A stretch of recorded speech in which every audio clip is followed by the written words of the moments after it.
اللہ کریم کی حمد کے ساتھ ہم اس برکت والی محفل کا آغاز کرتے ہیں اور دعا کرتے ہیں کہ اللہ تعالیٰ ہماری اس حمد کو قبولیت کا شرف عطا فرمائے، اس لیے کہ یسبح لہ ما فی السماوات و ما فی الارض، اللہ کی حمد اور اس کی پاکی زمینوں اور آسمانوں میں موجود ہر شے بیان کرتی ہے۔ جس کی پاکی ہر شے بیان کرتی ہو اسے کسی کی حمد کی ضرورت نہیں ہوتی۔ جب ہم اللہ کی حمد بیان کرتے ہیں تو دراصل ہم خود اس کی بارگاہ سے فیض لینا چاہتے ہیں، تو اس کی تعریف کرتے ہیں تاکہ وہ ہم گندوں گناہ گاروں پر اپنی رحمت فرما دے کہ ہم گناہ گاروں پہ تیری مہربانی چاہیے، سب گناہ دھل جائیں گے، رحمت کا پانی چاہیے۔ ہم گناہ گاروں پہ تیری مہربانی چاہیے، سب گناہ دھل جائیں گے، رحمت کا پانی چاہیے۔ یا الہی دے دے ہم کو صدقہ خیر البشر، دین و دنیا دونوں ہی میں کامرانی چاہیے۔ عمر گزری ہے ہماری غفلتوں کی بھیڑ میں، شام آ پہنچی ہے سر پر، عقل آنی چاہیے۔ یا خدا ہم کو نبھا لے کہ تو ہے بے حد کریم، زندگی اور موت میں ہم کو آسانی چاہیے۔ صلی اللہ علیہ وآلہ وسلم کی رحمت والی ذات پر یہ صلاۃ و سلام جب میں پڑھوں گی تو آپ اس کو میرے پیچھے محبت سے دہرائیں گے انشاءاللہ۔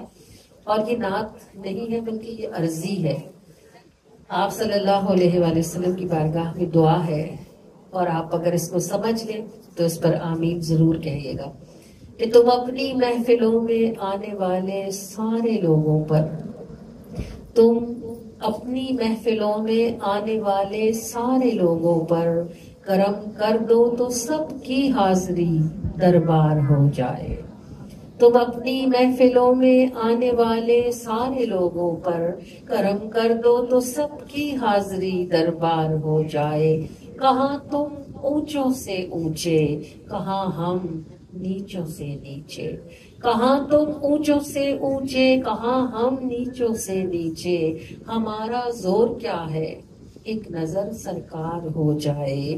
غلاف کعبہ سے لپٹے چمٹ کر حجر اسود سے، زباں زمزم سے دھولے طیبہ کو تیار ہو جائے۔ ہمارا زور کیا ہے ایک نظر سرکار ہو جائے۔ دھڑکتا دل برستی آنکھ ہو، لب کب کپاتے ہوں، بنا لفظوں کے سارے جذبوں کا اظہار ہو جائے۔ تمہاری ٹھنڈی مسجد کے صحن میں آنکھ ٹھنڈی ہو، نہیں جو دید کے قابل انہیں دیدار ہو جائے۔ کہاں تم اونچوں سے اونچے، کہاں ہم نیچوں سے نیچے، ہمارا زور کیا ہے ایک نظر سرکار ہو جائے۔ تمہاری ٹھنڈی مسجد کے صحن میں آنکھ ٹھنڈی ہو، نہیں جو دید کے قابل انہیں دیدار ہو جائے۔ ہم ایسے ان گنت منگتے تمہارا ایک اشارہ بس، ہم ایسے ان گنت منگتے تمہارا ایک اشارہ بس، کہیں جو مسکرا کے دیکھو بیڑا پار ہو جائے۔ تم اپنی محفلوں میں آنے والے سارے لوگوں پر کرم کر دو تو سب کی حاضری دربار ہو جائے۔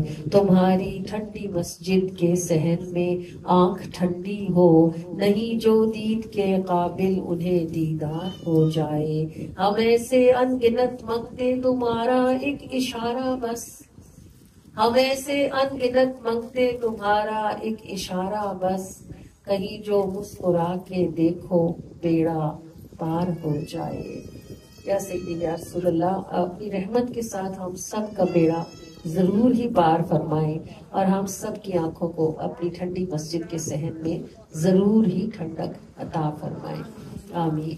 الصلاۃ والسلام علیک یا رسول اللہ وعلی آلک واصحابک یا حبیب اللہ۔ الصلاۃ والسلام علیک یا نبی اللہ وعلی آلک واصحابک یا نور اللہ۔ وصلی اللہ تعالی علیہ وآلہ وسلم. فدا روحنا یا رسول اللہ، فدا روحی یا رسول اللہ، صلی اللہ علیہ وآلہ وسلم.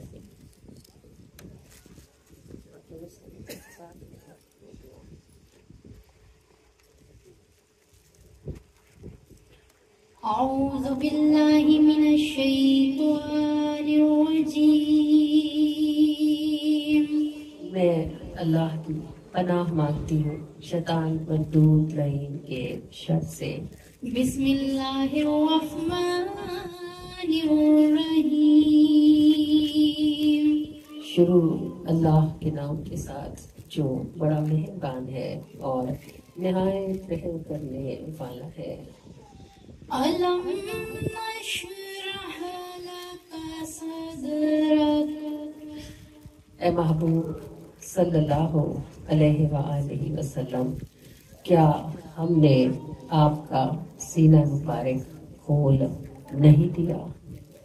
وَوَضَعْنَا عَنْكَ وِزْرَكَ الَّذِي أَنقَضَ ظَهْرَكَ.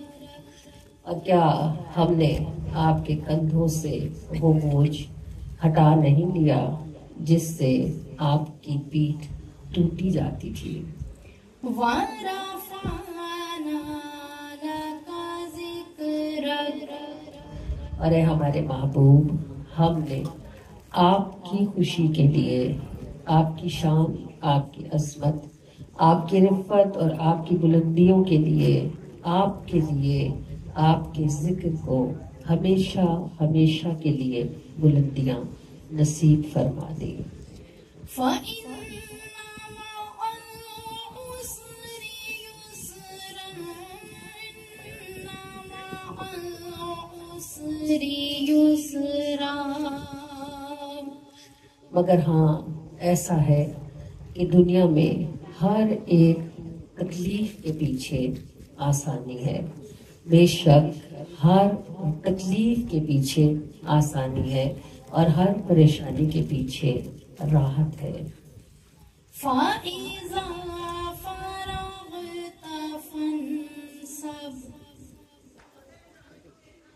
فَإِذَا فَرَغْتَ فَانْصَبْ وَإِلَى رَبِّكَ فَارْغَب.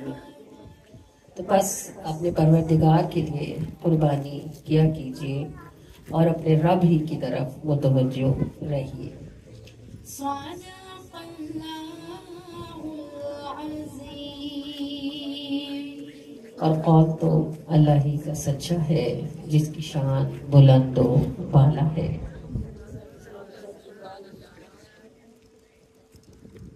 تسلی سے آپ بیٹھے ہیں بغیر جزاک اللہ سبحان اللہ کے. قائم شاہ والے کو نیند نہیں آئے گی؟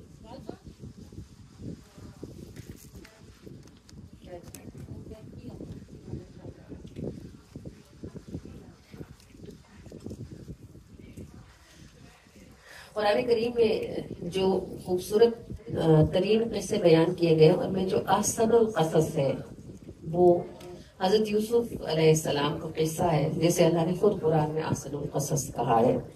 حضرت یوسف علیہ السلام کے جو بھائی تھے 9 بھائی جو تھے وہ آپ کے سوتیلے تھے اور 2 بھائی آپ سگے تھے، حضرت یوسف اور آپ کے ایک اور بھائی تھے جن کا نام بنیامین تھا. تو جو بھائی بڑے تھے وہ حضرت یوسف علیہ السلام سے ان کے والد بے انتہا محبت فرماتے تھے.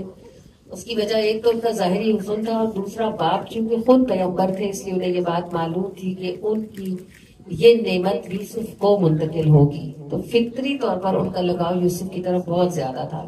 بھائیوں کو بڑے بھائی زور آور تھے، وہ کماتے تھے، وہ کام کرتے تھے، لیکن محبت کا اظہار حضرت یعقوب حضرت یوسف سے کرتے تھے. تو فطری طور پر بھائیوں کو حسد محسوس ہوتا تھا اور وہ چاہتے تھے کہ یوسف کو حضرت یعقوب کی نظر سے دور کر دیں تاکہ وہ حضرت یعقوب کی توجہ حاصل کر سکیں. اب یہ نبی ذاتے ہیں، وہ بھی نبی کی اولاد ہے اور یہ بھی نبی کی اولاد ہیں، لیکن یہ حسد ایسی چیز ہے جو شیطان کو جنت سے اتار کر مردود کر کے زمین پر لے آیا تھا.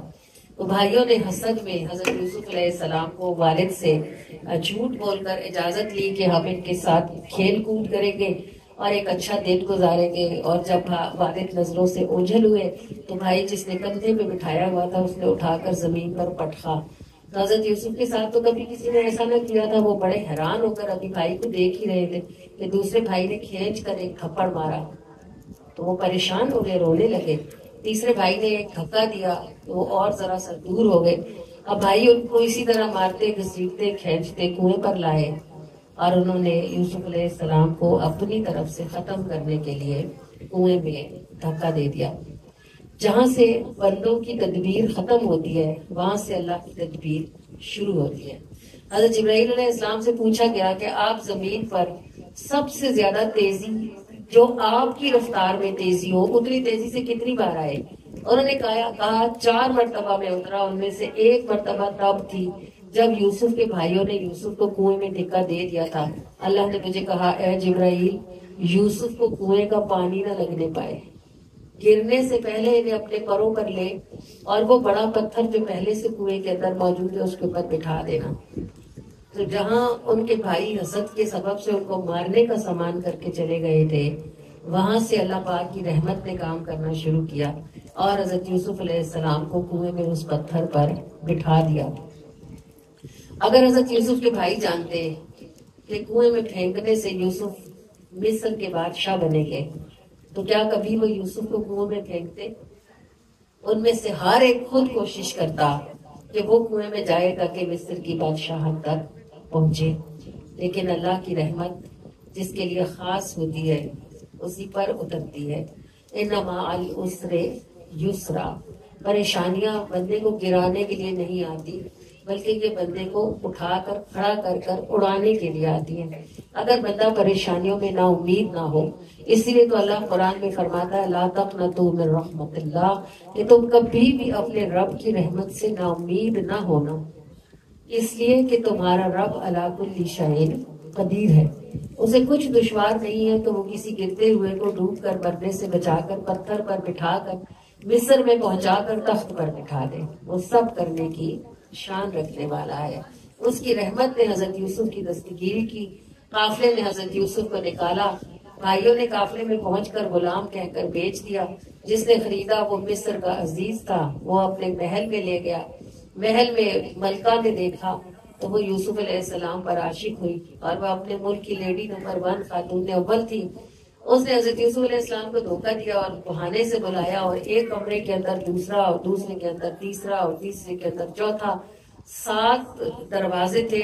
وہ حضرت یوسف کو اندر کرتی اور دروازے کی کنڈی لگا کر تالا لگا لیتی. 7ویں کمرے کے اندر پہنچ کر جب اس نے کنڈی لگائی اور تالا لگایا تو اللہ کی رحمت نے وہاں بھی حضرت یوسف کی دستگیری کی. حضرت یوسف علیہ السلام نے فرمایا مجھے تو اپنے رب سے خوف آتا ہے اور میں اپنے پروردگار کی الیاذ باللہ معاذ اللہ, کہا کہ میں تو اپنے پروردگار کی پناہ مانگتا ہوں. صرف دروازہ بھی بند ہو تو ایمرجنسی میں بندے کا ہاتھ کہیں پڑتا ہے اور کنڈی کہیں ہوتی ہے. اور حضرت یوسف علیہ السلام جو اپنے رب کی رحمت پر بھروسہ کر کے بھاگے, تالا لگا ہوا دروازہ حضرت یوسف کے ہاتھ لگنے سے کھل گیا. زلیخا اس لیے پیچھے نہیں بھاگی تھی, وہ اپنی جگہ کھڑی تھی کیونکہ اس کو پتا تھا دروازہ بند ہے, صرف کنڈی نہیں لگی, تالا بھی لگا ہوا ہے اور چابیاں میرے پاس ہیں. جب پہلا دروازہ کھلا تو اس کی آنکھیں بھی کھلی. یہ کیا ہو گیا, یہ کیسے کھل گیا؟ وہ اب یوسف علیہ السلام بھاگے تو زلیخا بھی پیچھے بھاگی. یوسف علیہ السلام جس دروازے کو ہاتھ رکھتے وہ کھل جاتا. 7 دروازے وہ اس کی پہنچ سے باہر نکل گئے. آخری دروازے پر وہ یوسف علیہ السلام تک پہنچ گئی اور اس نے یوسف علیہ السلام کا کرتا پکڑ کر پیچھے سے کھینچا تو کرتا پھٹ گیا. اسی اثنا میں اس کا زلیخا کا شوہر یعنی عزیز مصر اس دروازے کے آگے سے گزر رہا تھا جو دروازہ یوسف علیہ السلام کھول کر باہر آئے. یوسف علیہ السلام جب باہر نکلے تو پیچھے زلیخا بھی برے حالوں میں باہر تھی. زلیخا نے جب اپنے شوہر کو دیکھا تو کہنے لگی کہ ایسے غلام کی کیا سزا ہو سکتی ہے جو تمہاری بیوی کی عزت پر ہاتھ ڈالے. حضرت یوسف علیہ السلام نے فرمایا کہ واللہ میں بے گناہ ہوں, نہ برے ارادے سے میں نہیں گیا تھا, زلیخا برے ارادے سے تھی. پھر اللہ کی رحمت نے حضرت یوسف کی دستگیری فرمائی اور وہاں دروازے کے باہر پگھوڑے میں جو بچہ پڑا تھا وہی آئی کہ اس سے گواہی لے لو, یہ بتائے گا. اس بچے سے پوچھا گیا جو ابھی شیروخوار تھا اور چند مہینے کا تھا، اس بچے سے پوچھا گیا کہ بتاؤ ان دونوں میں سے کون گناہگار ہے، تو اس نے یہ نہیں بتایا کہ یوسف گناہگار ہے یا زلیخا، اس نے ایک دلیل کی بات کی. اس نے کہا کرتا دیکھ لو، اگر آگے سے پھٹا ہے تو یوسف گناہگار ہے کہ زلیخا کو پکڑ رہا تھا اور زلیخا اپنا آپ بچا رہی تھی، تب یوسف گناہگار ہے. اگر پیچھے سے پھٹا ہے تو دیکھ لو یوسف پاک ہے، یہ بھاگ رہا تھا اور زلیخا اس کو کھینچ رہی تھی، تب کرتا پیچھے سے پھٹا ہے. دیکھا گیا تو کرتا واقعی پیچھے سے پھٹا ہوا تھا. تو اللہ تعالیٰ رحمت والا ہے، پروردگار ہے، کریم ہے، مہربان ہے، اور جس پر رحمت فرمانا چاہتا ہے تو اس کا ایک ہاتھ نہیں، پوری کائنات اس کا ہاتھ ہے. جس کے ذریعے سے جس کو رحمت دینا چاہتا ہے 100 عطا فرما دیتا ہے. بس پھر آپ کو کہتا ہے کہ حالات کتنے ہی برے کیوں نہ ہوں، وقت کتنا ہی مشکل کیوں نہ ہو، جان لینا ان مال عسر یسرا، ان مال عسر یسرا. ہر پریشانی کے پیچھے آسانی کھڑی ہوتی ہے.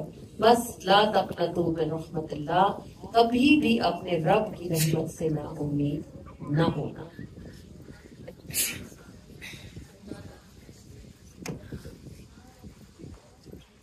نہ ہونے سے مجھے ہونے میں لائی تیری رحمت ہے، نہ ہونے سے مجھے ہونے میں لائی تیری رحمت ہے. ہوئی ایک ذرے کی تجھ تک رسائی تیری رحمت ہے. رحمت لوٹانا اے میرے مولا، رحمت لوٹانا اے میرے مولا، رحمت لوٹانا اے میرے مولا، رحمت لوٹانا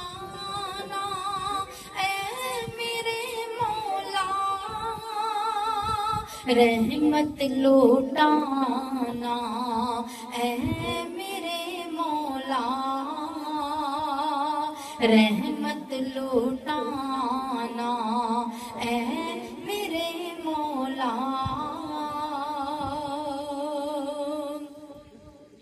میری ہستی فقط ایک قطرہ ناپاک تھی مولا، میری ہستی فقط ایک قطرہ ناپاک تھی مولا، میری ہستی فقط ایک قطرہ ناپاک تھی مولا. بیاں کرتی ہوں تیری کبریائی تیری رحمت ہے، بیاں کرتی ہوں تیری کبریائی تیری رحمت ہے. ہوئی ایک ذرے کی تجھ تک رسائی تیری رحمت ہے. رحمت لوٹانا اے میرے مولا، رحمت لوٹانا اے میرے مولا. مجھے محبوب کی امت میں پیدا کر دیا تو نے، مجھے محبوب کی امت میں پیدا کر دیا تو نے، مجھے محبوب کی امت میں پیدا کر دیا تو نے. میرے پلے نہ تھی کچھ بھی کمائی تیری رحمت ہے، میرے پلے نہ تھی کچھ بھی کمائی تیری رحمت ہے. ہوئی ایک ذرے کی تجھ تک رسائی تیری رحمت ہے.